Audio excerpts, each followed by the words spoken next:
যোৱা পৰহি মই ফেচবুক লাইভত এটা কথা উল্লেখ কৰিছিলোঁ যে অসম চৰকাৰৰ তৃতীয় আৰু চতুৰ্থ শ্ৰেণীৰ যি পৰীক্ষা হ'ব তাত আমি লোকসেৱা আয়োগৰ আৰ্হিত প্ৰিলিমছ আৰু মেইনছ আমি অনুষ্ঠিত কৰিম।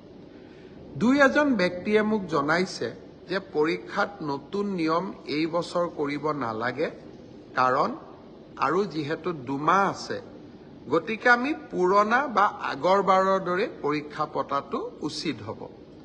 আমাৰ চৰকাৰখনে সদায় ৰাইজৰ কথা শুনিবৰ বাবে চেষ্টা কৰে, কাৰণ আমি বিশ্বাস কৰোঁ লাও যেনেকৈ পাতৰ তলত থাকে, চৰকাৰো ৰাইজৰ তলত থাকে, ৰাইজৰ ঊৰ্ধত নহয়।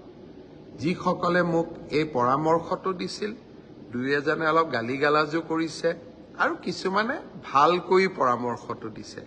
গালিগালাজ কৰা সকলকো মোৰ মৰম জনাইছোঁ আৰু ভালকৈ কোৱা সকলকো মোৰ সন্মান জনাইছোঁ। আপোনালোকৰ পৰামৰ্শ অহা 2-3 দিনত আমি বিবেচনা কৰিম আৰু যিহেতু পৰামৰ্শটোত মেৰিট আছে যে হয় 2 মাহ থাকোঁতে পৰীক্ষাৰ পেটাৰ্ণ এটা সলনি কৰিব নালাগে, বিষয়টো আমি ডেফিনেটলি আমি বিবেচনা কৰি অহা 2-3 দিনতে আপোনালোকক ইয়াৰ সিদ্ধান্তৰ বিষয়ে মই অৱগত কৰিম।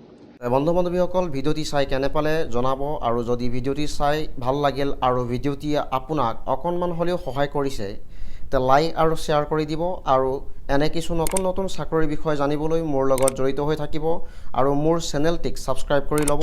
এনে কিছু নতুন নতুন চাকৰিৰ বিষয় লৈ পুনৰ এটি নতুন ভিডিঅ'ত লগ পোৱাৰ আশাৰে ধন্যবাদ।